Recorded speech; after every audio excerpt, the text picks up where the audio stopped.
Hello, hello, hello. I am really excited about today's class. Sherry is special, no doubt about it. Sherry, money is a really interesting topic for a lot of people. A lot of people who need to hear what you have to say are often the people who have 1,001 excuses or reasons as to why they couldn't show up today, right? Mm-hmm. We have this really bizarre part of our nature that whatever we resist persists. And in some cases, when we put our heads in the sand, we feel like that may actually prevent us from the pain. But we know that that's just not the truth, don't we? So for those of us who are courageous enough to focus on our money issues, if in fact there are issues, and look, quite frankly, in my coaching, maybe out of the last couple of hundred people, I'd say the last couple of hundred people have issues with money. Cameron and I sell prestige property as well. And we're talking, you know, lots of millions of dollars for homes in a very exclusive area here in Australia. And we find that even people with enormous amounts of money and lots of disposable income have really weird and strange issues with money. And some of them severely damage their relationships and indeed their health. So I think it's a really important topic. And I love what we're doing with Positive Prime in terms of having your session and other content available for people who want to address this area of their lives. So I'm going to encourage everybody to go and have a really good look at Sherry's website.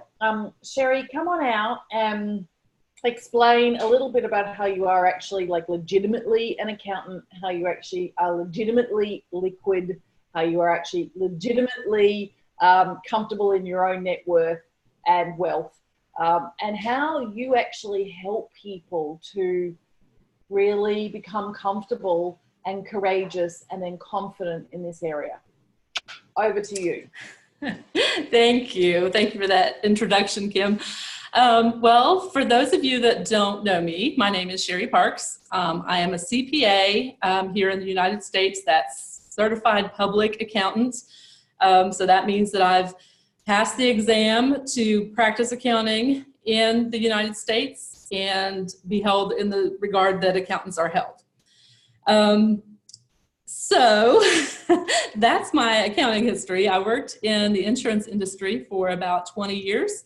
And then I just decided I'd had enough of making money for somebody else. And I just was really kind of burnt out and just kind of feeling really unhappy with my life. And I knew that there was more to life than that. And so I quit my job and I started my own business. And I've been an entrepreneur now for 3 years. So I'm going to just back up a little bit and kind of give you a little bit of history about my, how this all came to be. When I was a kid, my parents had no money. So I always heard, you know, money doesn't grow on trees and easy come, easy go. And, you know, we can't afford that. There's no money for that. You can't have that. And so it got to the point where it was, I was getting really angry about it. And when I was 15 years old, I needed braces. And my mom took me for the consult. And they told her that this is what it's going to cost. You need this much of a down payment, and this is going to be your monthly payment. And she's like, we can't do that. It's not happening. And of course, all the way home, I'm like, Mom, please, please, please. And she's like, no, no, no.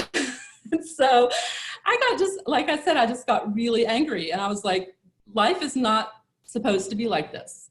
There's people out there that have all the money they want, and they have the money to get braces when they need them. And that's going to be me. So I simply just said, I'm getting those braces. And I did. I started out with a big old Slurpee cup. And for those of you in the United States will know 7-Eleven and their giant Slurpees. And I took a Slurpee cup and I put all the money I could find in it. And, you know, it was just a little bit of money, mostly coins. and I put Braces Fund, and I sat it right in the area where anybody coming in the house, going out of the house, walking through the house, all my family, all my friends, everybody saw it. So it was like this goal that I set for myself, and I made it public. I was like, this is happening. And so visitors would come and they would see what was going on, and they would put some money in the cup. I did anything that I could do to make money. Found money. I did cleaning houses, babysitting, churches, all the stuff. And pretty soon I had enough money for the down payment.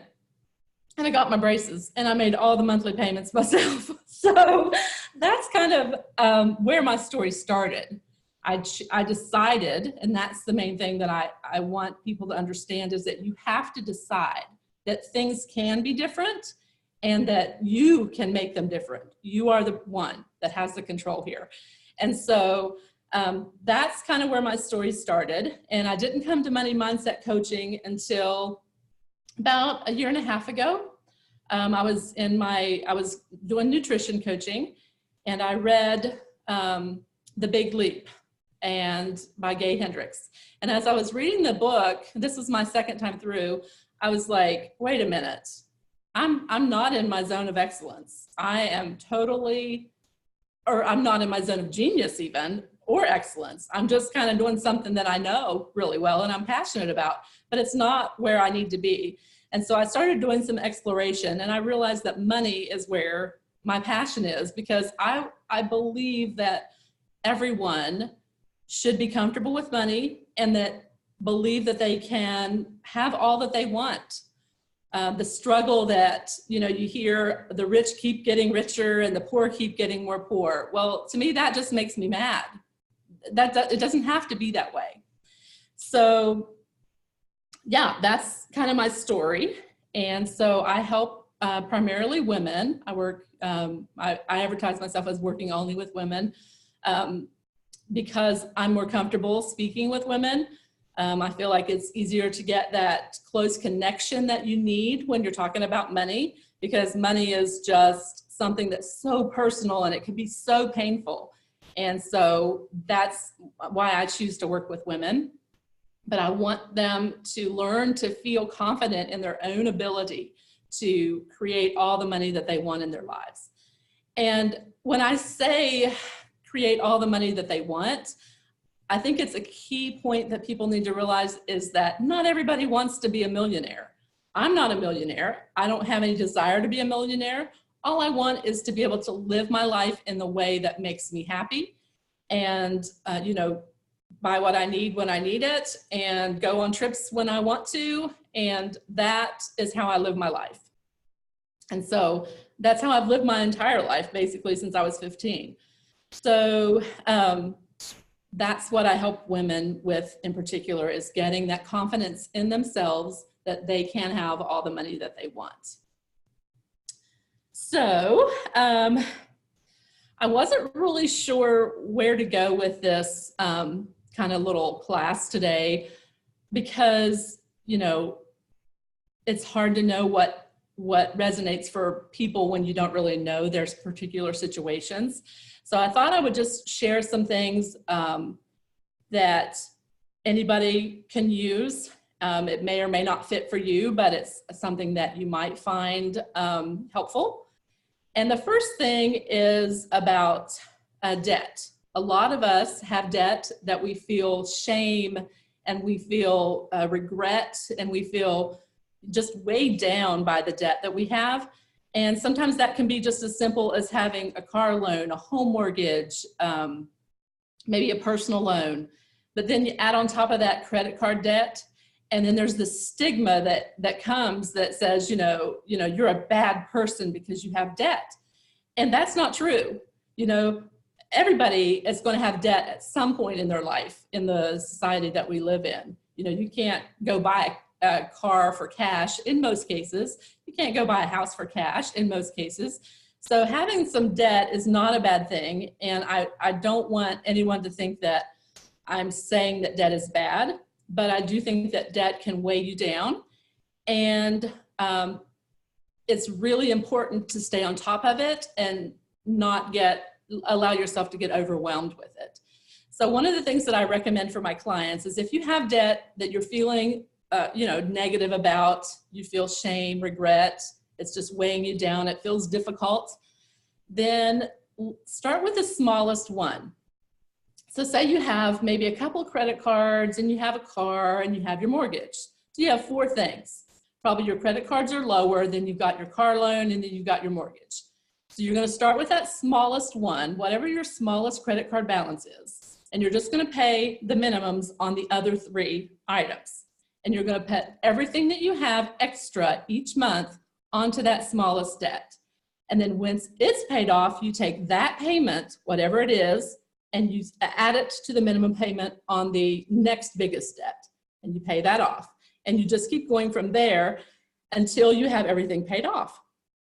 And so it makes it feel manageable because what you're doing is you're starting with the smallest one. It's not so overwhelming. Your goal is, hey, I'm just going to pay off this smallest credit card.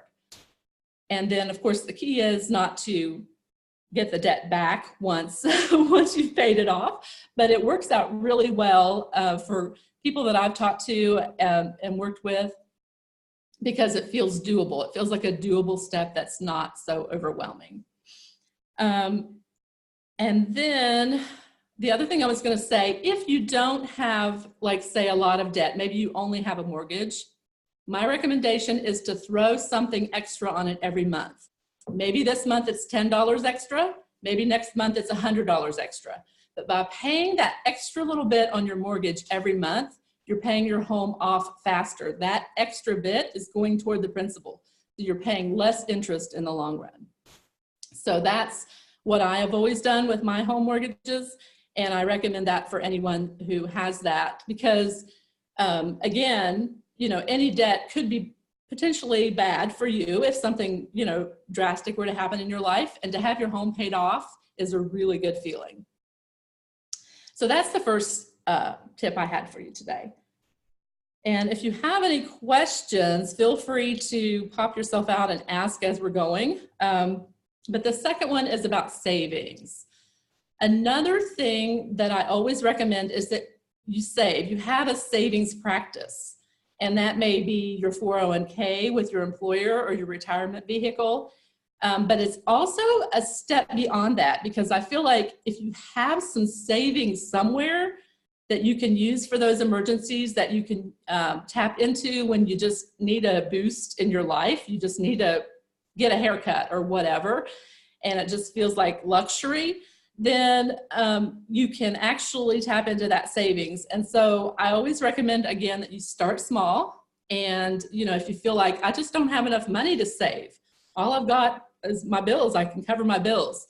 Well, everybody has $5. You can save $5 a month. I'm sure of it, because everybody has more money than they think that they have. And it may mean you give up a coffee in order to save that $5.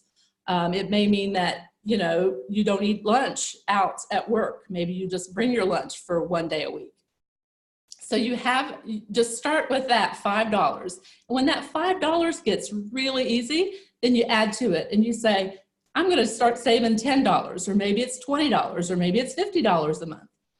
And just put that money aside. When you get enough, open a savings account or some kind of investment account, and then just keep adding to it. And before you know it, you're going to have a practice where it's so easy for you to set aside money for the things that you want and need. And it's just going to be like a habit, and you started small. So yeah, everybody should have a savings habit. I have personally a savings account. I have a retirement account, and I have a cash stash that I keep in my house somewhere. And I just add to it because, it's nice to have that cash in your hands sometimes. It's nice to go count it and see, it just gives you an instant energy boost to know, hey, I've got this money if I need it. If I'm feeling like, oh no, I can't pay for something I need. When you have that little stash somewhere, it feels great. Did I see a question? Yeah, sure. Should we put it into saving, or should we put what we would save into paying off debt? If it's only $20, do we put 10 each way? Like having a bet on our future and a bet on now. What should we do? Well, I think that it's kind of a mixture of what's right for you. If the debt is really overwhelming and it's really big, then I'm going to recommend that at the beginning, you start throwing that onto the debt. If you feel like your debt's manageable, but you just want to pay it off faster, then maybe split that and start your savings practice. I have a question. What did you do, Sherry? First of all, I want to tell you, I love your session. And as soon as it came out, I jumped on it immediately. And I think it's really great. And the other thing is, I wanted to find out, what did you find within yourself that you had to overcome, growing up with all those limiting beliefs and being told no, and how has that carried you from 15 to now? Because I find when we're younger, we have that, but then as life experience happens, something else happens. Yes, you're right. A level of growth that we have to go through. So for me, I didn't really hit a wall until I actually quit my job. Up until then, from 15 until that point, I was pretty much comfortable in my money situation. I had a few bumps when I would make a big purchase. For instance, when I purchased my home, I had a literal meltdown, literal in my car, crazy. I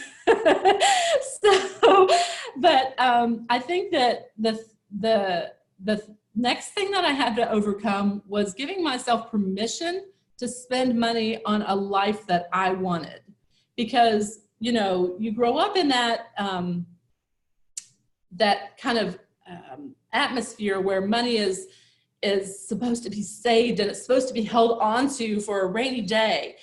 And so that's kind of how I lived. I always, I pretty much did what I want. I went on vacations and I, lived in a decent house and a car and all that. And I didn't have a lot of debt. I had a nice savings account, but I wasn't actually living a life that really made me happy. And so what I had to do was get to that point where I could give myself permission to actually spend money, my hard-earned money, on something that just made me happy. Because again, it hit up against that barrier of, oh, I've got to save the money. I can't spend the money. And so that was kind of my biggest hurdle to get to the next level in my life. Does that answer your question?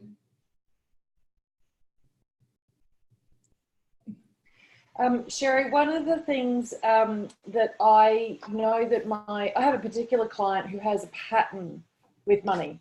So can make a lot, can pay off all the debt, be free, and then actually find themselves within a couple of years back in more debt, even harder to pay off, and so forth. Mm-hmm.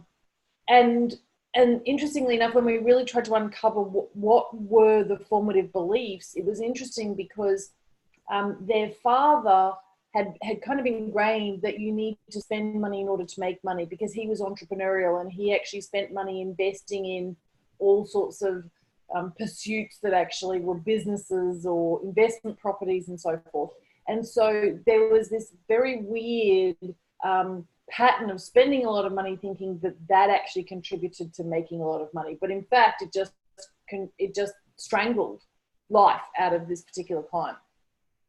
How would you say that you would deal with that? Well, I think that the first place to start is to really tap into what this person, I'm going to say she, I don't know if it's a man or a woman, but what she believes at her core about money. And one of the exercises I do with my clients is I have them go back all the way to their ancestry, not just their parents, but their grandparents, and if they know, their great-grandparents, and really dig into what they believed about money, because that's going to be in her DNA. I mean, it's going to be part of her cells, because it's generational. As we found with anything, it can be carried through to generations. So the place I believe to start is with those beliefs, and then really start to dig into them and see, why we believe them, and why, and start looking for ways that we can change that belief. And so I use affirmations, mantras, those kind of things a lot with that kind of pattern. But yeah, the place to start is definitely with her true beliefs that came from her family, that she is surrounding herself, not just her family, but what she's surrounding herself with. Like, what are the people around you saying about money? Are the people around you struggling to pay their bills? Are the people around you having a similar pattern of making all the money, then losing it all, getting into debt, paying off the debt, starting all over? Because though what we're around, like what we surround ourselves with, just compounds what we're doing. Like, we just become what we're around. So sometimes it's a matter of changing, not just how we think and feel, but maybe our physical surroundings as far as money and how people are. Naturally, I love that answer, right? Because with Positive Prime, what we can actually do is completely embed brand new ways of thinking and believing that actually co-create new futures for us and completely rewrite those patterns. So honestly, do you think that of all of the different, let's just say, limiting and disempowering beliefs around money, do you think that there is a global set of empowering, enriching, and uplifting, healthy beliefs about money? And are those in your beautiful session that is about transforming your relationship with money? And on that note, what I might do is you're answering other people's questions and continuing to let us know what it is that you want us to walk away with today. Is that what's in your session? Because quite frankly, we can create new neural pathways by repetition.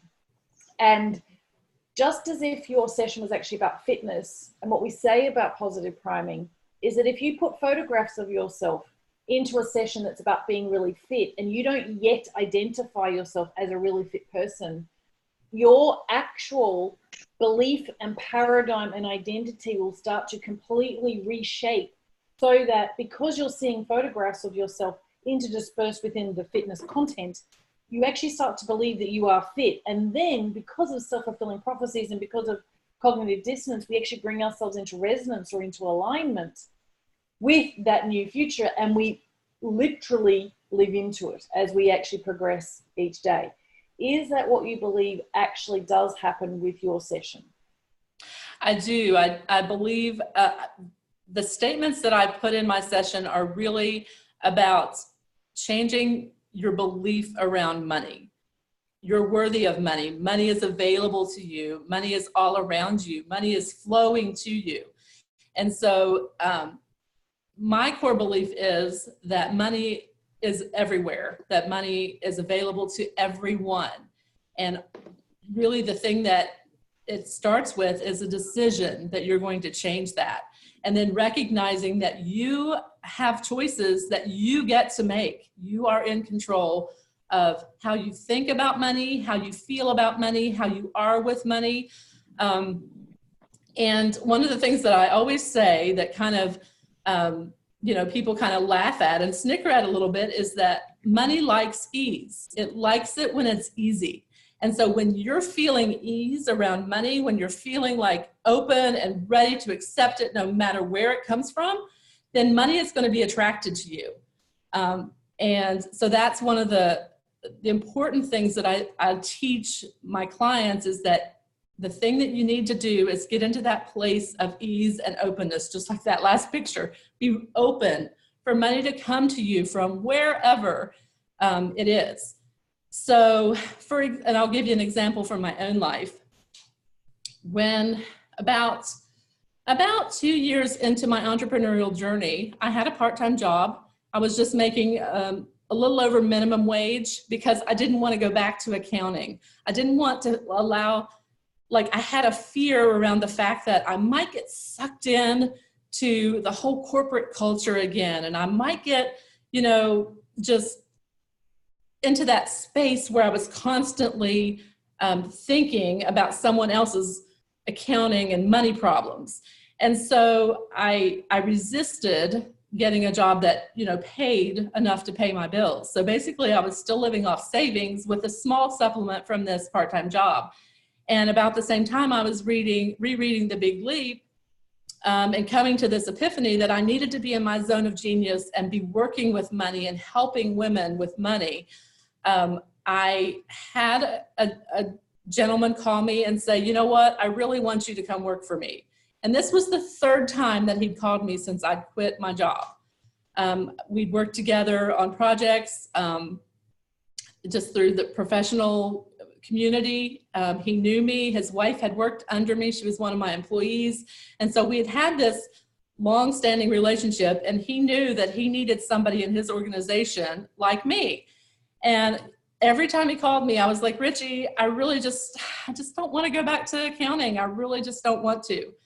But this time, because I was in that place where I was really exploring and opening myself to what could be for my life and how I could really live the way I wanted to live, I decided that I was going to consider it. So I said, okay, Richie, give me a couple days to think about this and I'll give you a call.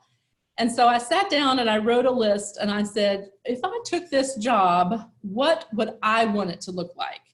And so it was really important to me, or really kind of a turning point for me, to actually say, what do I want it to look like? And so I wrote down 3 non-negotiables. There was a certain hourly rate that I wanted. Then I wanted to be a 100% remote employee. I did not want to be in the office and involved in office politics and office drama. And I only wanted to work 24 hours a week because I wanted to have enough time to spend on my business and grow my business. And so I called Richie and I said, okay, Richie, here's what I need. You know, if you really want me to come work for you, this is what I need. And on the spot, he said, yes. And so I think the thing that I encourage my clients to do in a situation like this is to really get clear on what they want, because that creates an energy around them and a frequency around them that other people pick up on. And it's really easy for them to make the decision and say, yes, that is exactly what I want for my life. Or from you, for in my business, or whatever it is. So when people say yes to you, then everything just becomes easier, and it's because you created the yes yourself because of your willingness to figure out what you really want. And so that is another one of my core beliefs about money, is that you have the ability to actually say what you want. But if you're not willing to get clear and dig into that and see what you really want your life and your money situation to look like, then nothing is going to change, because you have to make those decisions and you have to be really clear about it. And that's one of the reasons I was really drawn to Positive Prime. It's because I believe that, you know, like I said, money likes ease, and ease comes from being positive. And so one of the things that I always encourage people to do is be really positive as they can about money and about the possibilities of what's out there for them. And so when I saw Kim the first time, she did an interview with Dana Wilde, and I was like, this is intriguing. So I signed up that day for the Positive Prime so that where I could add my own pictures. I can't remember what the package was, maybe the VIP package. Anyway, and then of course, when the opportunity came to create my session and do this professional training, I was like, you know, I have to do it because this is gonna fit in so well for my clients, and helping them feel really good about money and changing how they think and how they feel and rewiring their brain. And so, yes, I believe my session is beneficial and very helpful in the sense that it does align with my core beliefs about money and helping people to change their beliefs about money. You know what I also love about your story, Sherry, is that money wasn't something that you had to heal.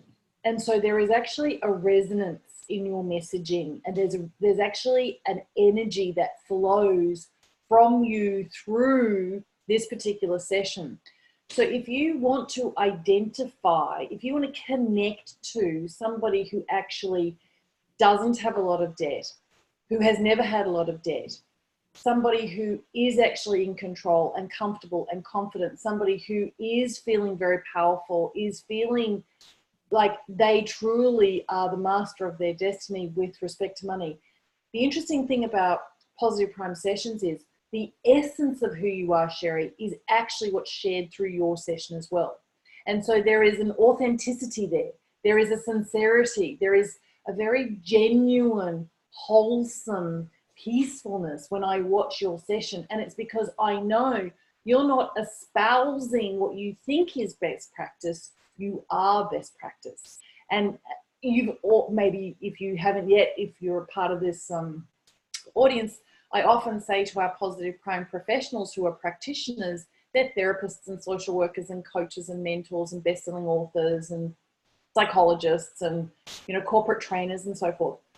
You actually have to be your message in order for people to actually be able to really take advantage of and experience the benefits of the sessions that we have.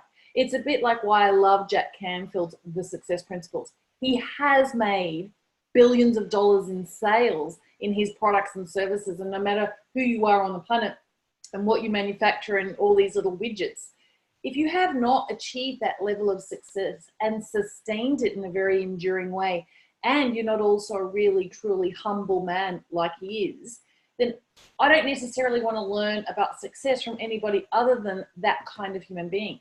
What I love about you espousing about money and how to feel safe is that you actually walk your talk, right? Yes. I want to quickly address one of these comments here. It says, I've been focusing on drawing happy money to me. I love that. And I don't know if I believe that money for just any source can come to us and we can be happy about it, because there are sources of money that aren't happy money.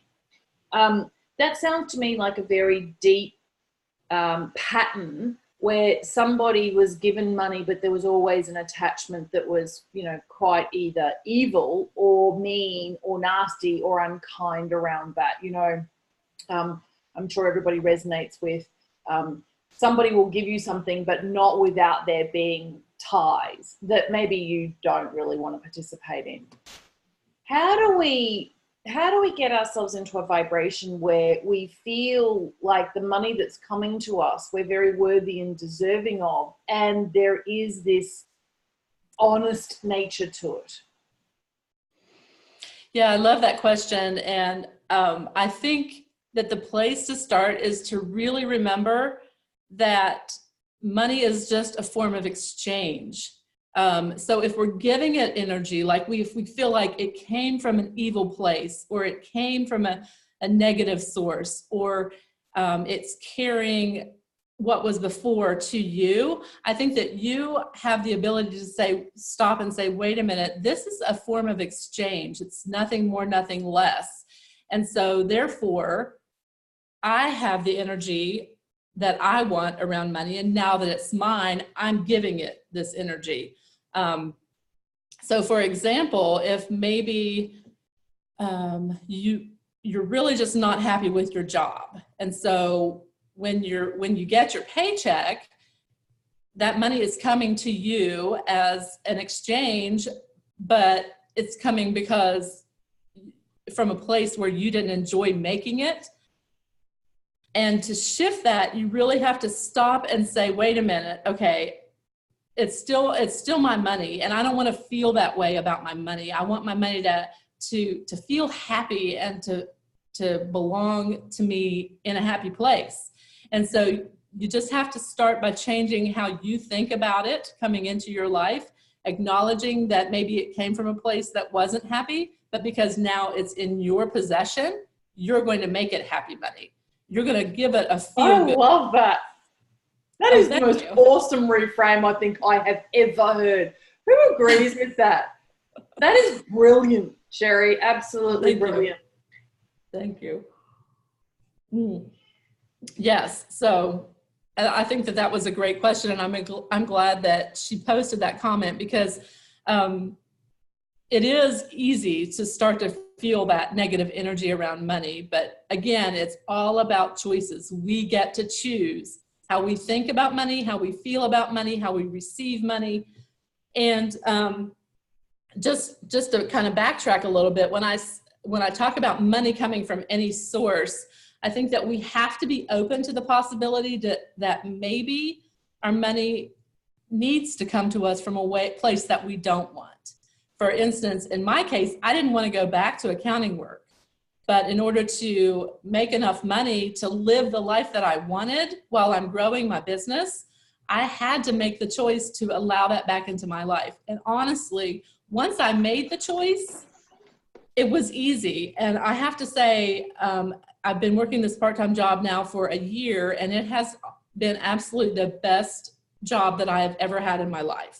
Like the energy that I get from doing the accounting work and just really geeking out is really, it helps keep me positive and upbeat. And then when I get the paycheck that actually I know that I deserve, then it just makes it even more happier. So again, it's all about reframing how you really think about where that money's coming from and making a decision to be clear on what you want and how you want the money to come.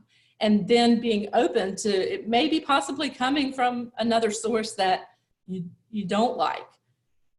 Because when you decide to be open, that's when really magic happens. Magic happens all the time in my life with money, because I choose to be open and accepting of where it's going to come from. Beautiful. I have a question about that. So you said that, and I apologize because I just got an important text from somebody I was waiting to hear from, but you were saying that, if I understand you correctly, that really don't look at it as this is coming as bad money or dirty money or anything like that. Just look at it as it's like what it could do for you, and how it could support you, and how you are making the determination of how this money is affecting you, not just looking at this like where it came from. Is that correct? That's right, Jessica.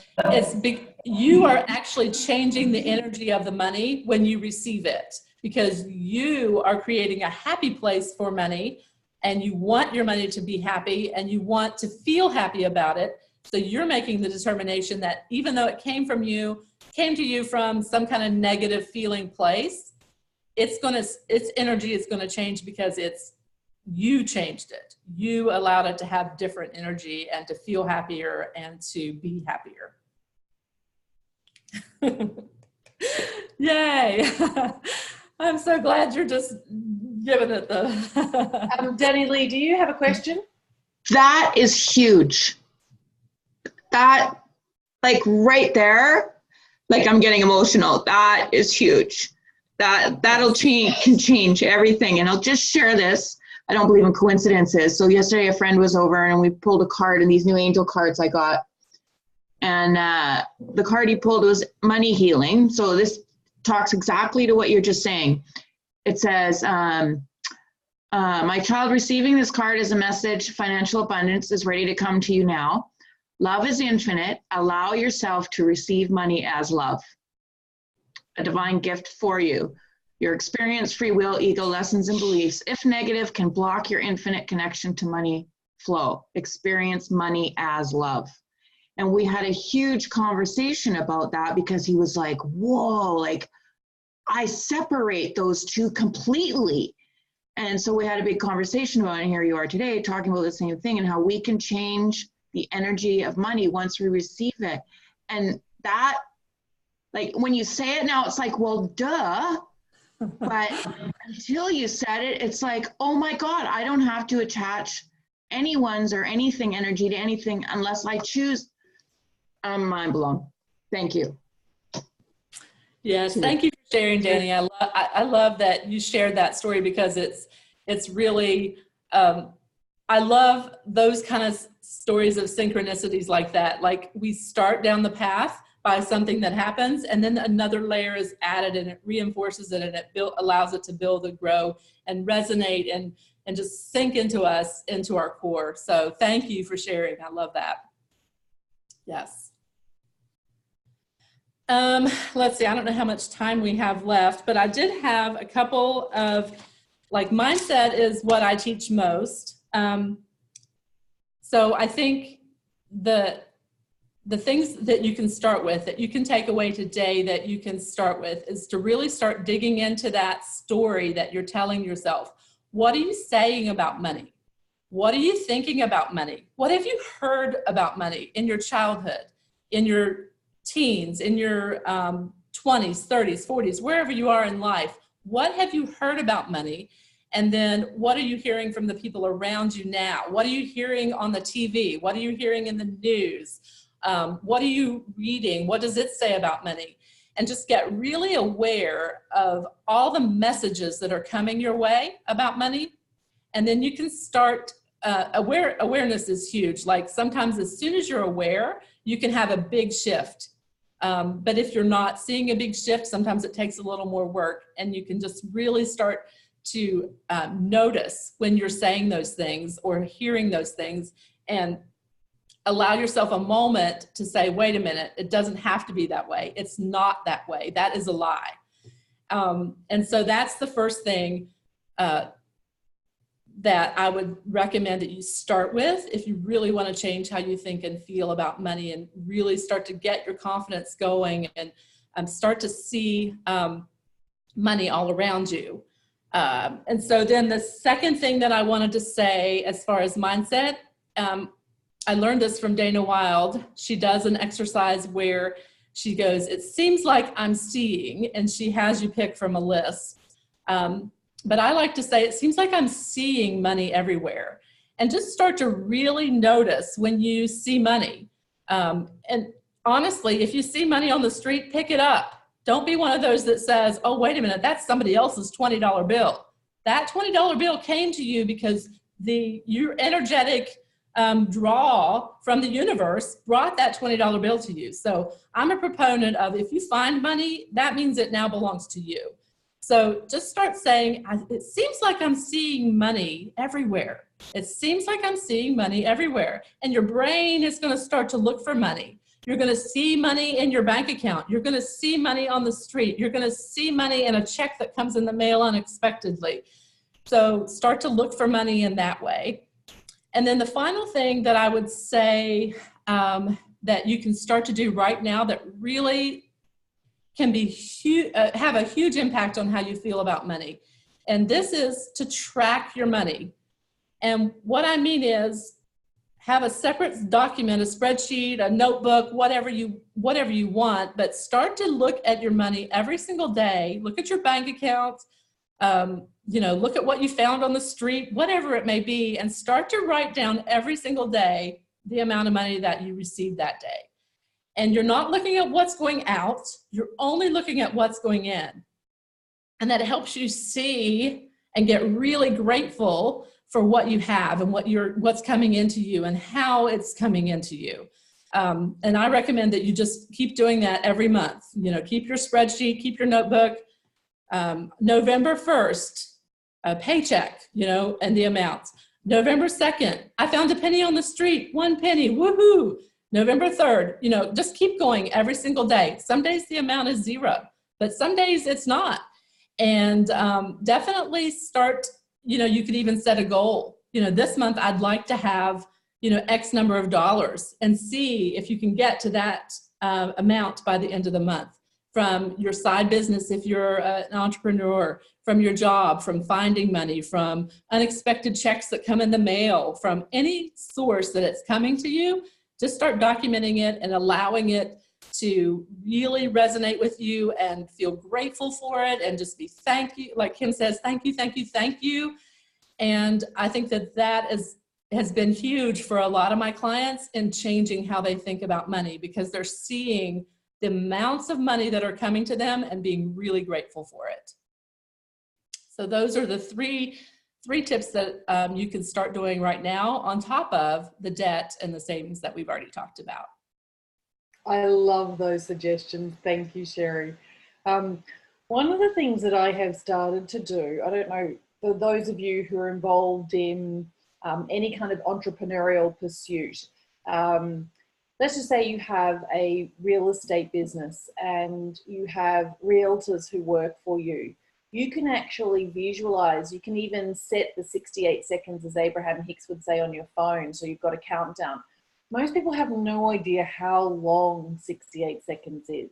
They actually really and truly don't know how to stay totally, piercingly, laser focused in a concentrated and intense way for 68 seconds. They can't be present for that long. So I would say practice that, right? So I've been imagining that the people who are in the team that I'm involved in with respect to a direct sales business, I've been imagining how wonderful it feels for them to have money dropping into their bank accounts, because that will bring me true joy, right?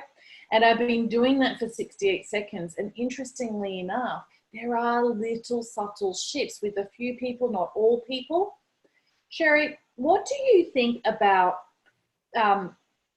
motivating yourself to work harder or longer or faster? Like, I find that a lot of people who are in spiritually orientated or consciously orientated businesses almost have an aversion to working hard. And that is actually one of the things that does stop them. They're not willing to take the extra effort and go the extra mile.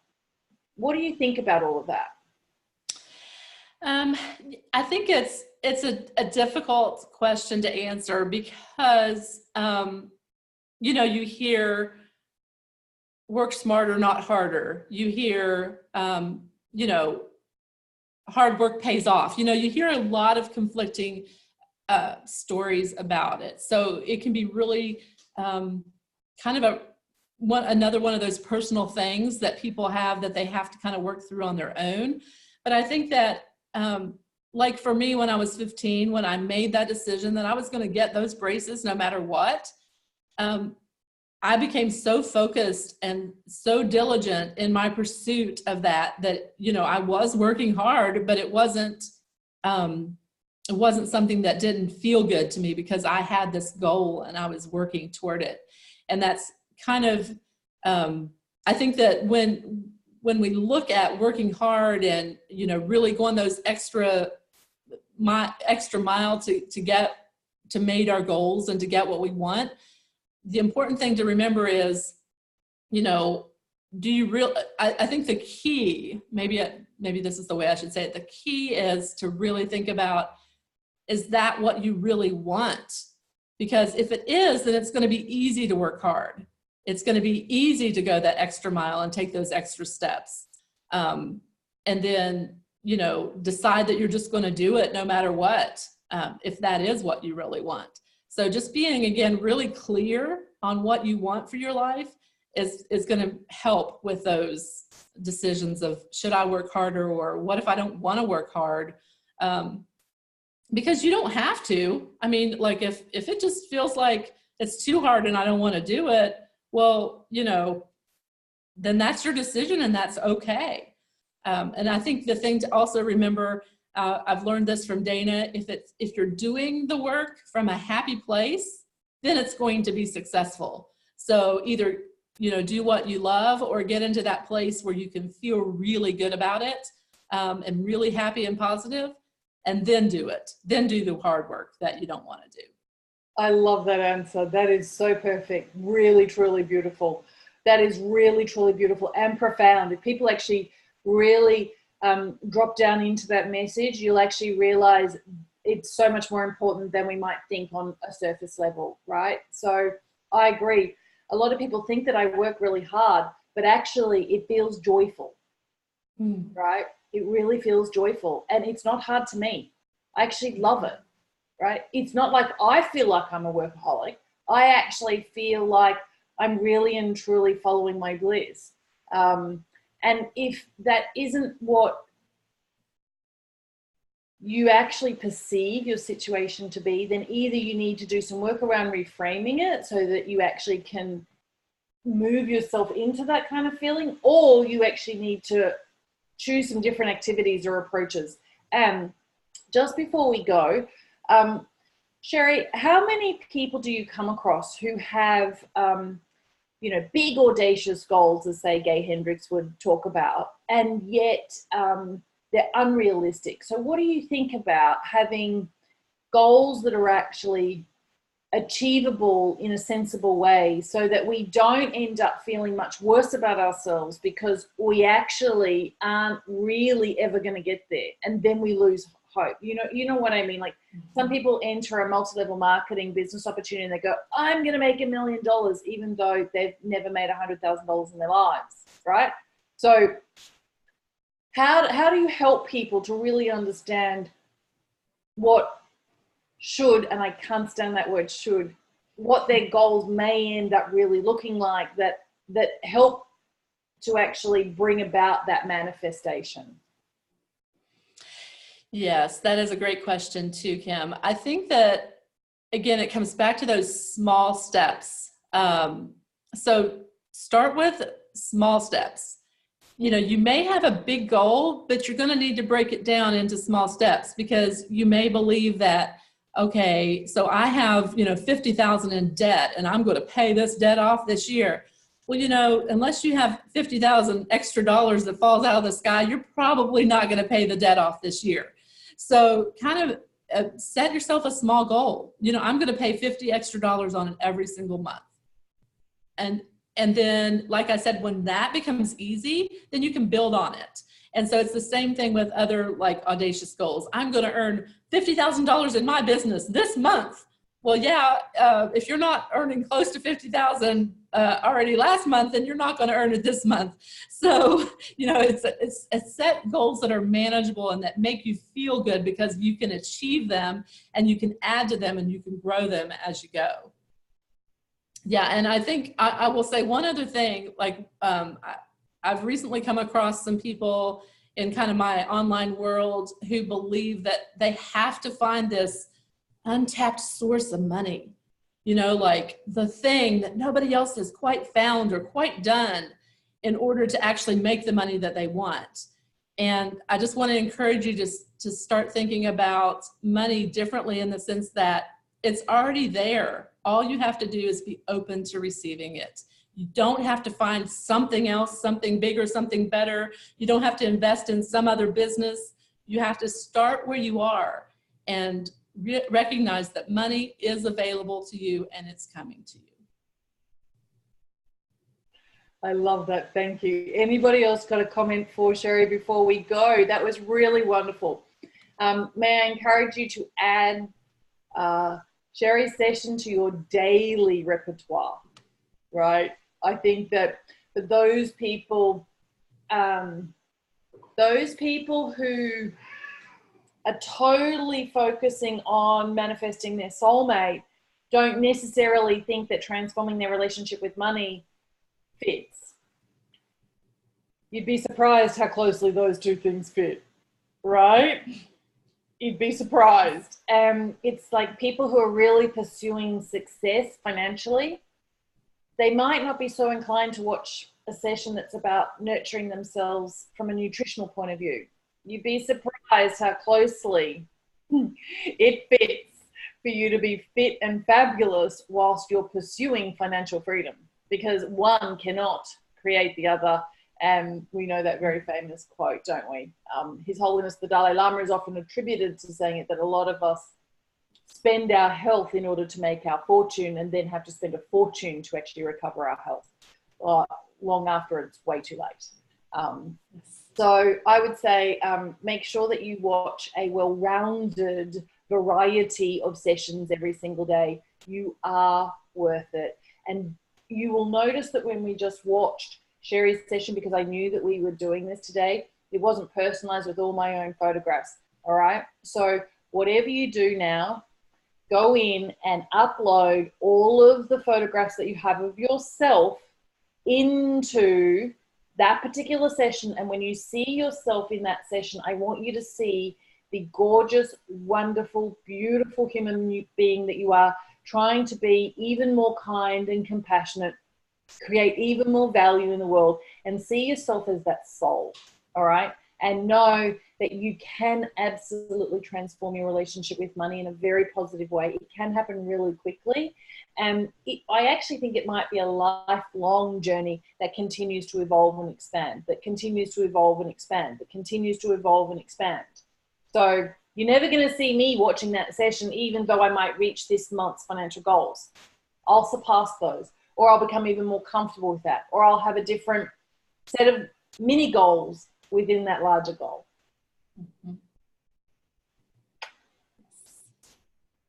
It's been so good. Thank you, thank you, thank you, Sherry. Everybody thinks that this has been really valuable. Thank you, thank you, thank you.